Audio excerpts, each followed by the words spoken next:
एक सेठ जी थे। उनका व्यापार लगातार घाटे में चल रहा था। उन्होंने उधार लेकर अपने व्यापार की हालत सुधारने की कोशिश करी, पर उल्टा ही हुआ। वे उधार नहीं चुका पा रहे थे।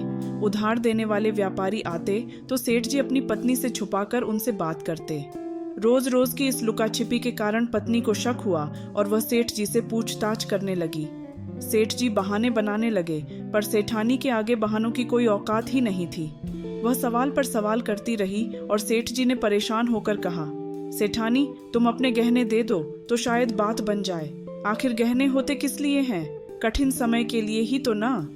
सुख के समय में वे तुम्हारा सिंगार थे, अब दुख के समय में उन्हें मेरा सहारा बनना चाहिए।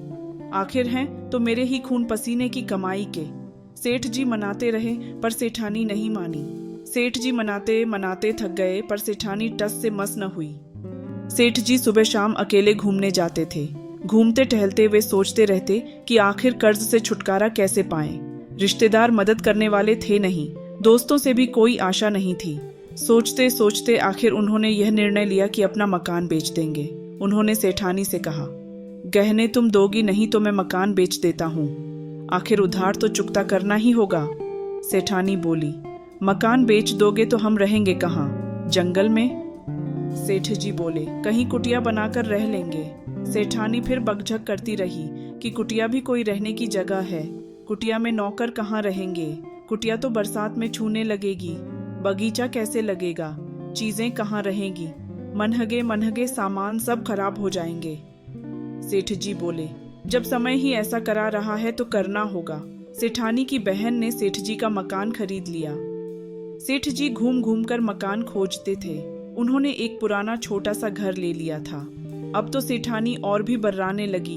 वह कहती, कहाँ आ गए इस गंदे घर में? लगता है कचरे के डिब्बे में बैठे हैं। सेठ जी और भी चिंतित हो जाते, परेशान हो जाते। सेठानी घर का पुराना सामान बेच बेच कर अपने शौक की चीजें खरीद लिया करती। एक नौकर अब भी उनके पास था, वही सब काम करता था। सेठ जी ने सोचा, दूर कहीं चला जाता हूँ ताकि बिना तनाव के कोई काम कर सकूं। सेठानी की सेवा के लिए एक नौकर तो है ही, बेचने के लिए अभी भी बहुत कुछ है। उसे जब मेरी कोई चिंता ही नहीं तो मैं ही कब तक सोचूं उसके लिए। और सेठ जी एक दिन चुपचाप चल दिए दूर देश, नए सिरे से अपना जीवन शुरू करने के लिए।